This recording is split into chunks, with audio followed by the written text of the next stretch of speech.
What intrigues me about Google is they do have everything in-house that both Apple and Microsoft do not have. They have a gigantic model and arguably the best organized framework of knowledge on the internet of anybody. So what I'm torn with is basic features for summarization, rewriting, all these sort of things that we're seeing help simple natural language engagement with the bot.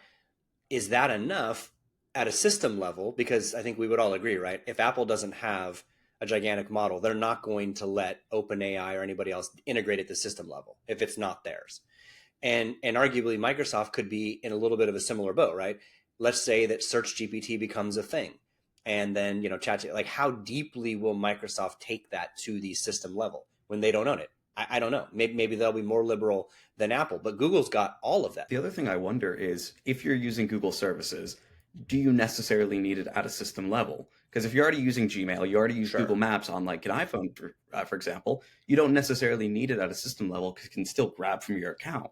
So let's say Google wants to sell Gemini as a service and Apple allows Gemini to work with Apple Intelligence. Is there really any net difference to the user to have those system level hooks if it can just grab from all of your data already? I'm with Max on this one because I do think that that is the real value of using something like Gmail, right? It doesn't matter if I'm on my phone, on my PC, on a Chrome device.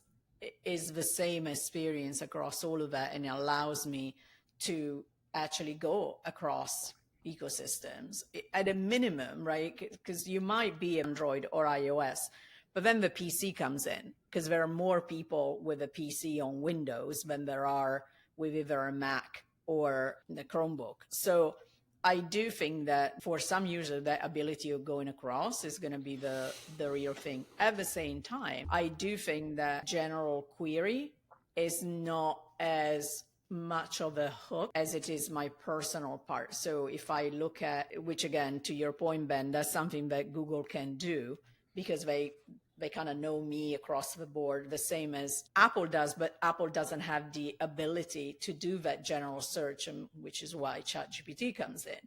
But to my point is the personal stuff, in my view, is the one that is more valuable to the human being and the one that you're least willing because of privacy concerns or because of, where your stuff actually sits to share across. I think that's a good point for Apple Intelligence because Gemini is still happening at a data center. Any of these new Gemini Advanced features still happen on a data center. The only things using the new Gemini Nano multimodal is text correction, the new Screenshots app, and a few other things here, the weather app. But most things are still going to the data center with a bunch of TPU units running Gemini 1.5 Pro. That's still happening even if it's on your Pixel because the models just can't run locally large enough to do it. And that's where Apple's really, it works out well where you have the secure cloud and it runs on device for almost everything. Can't do as much, but at least it's secure.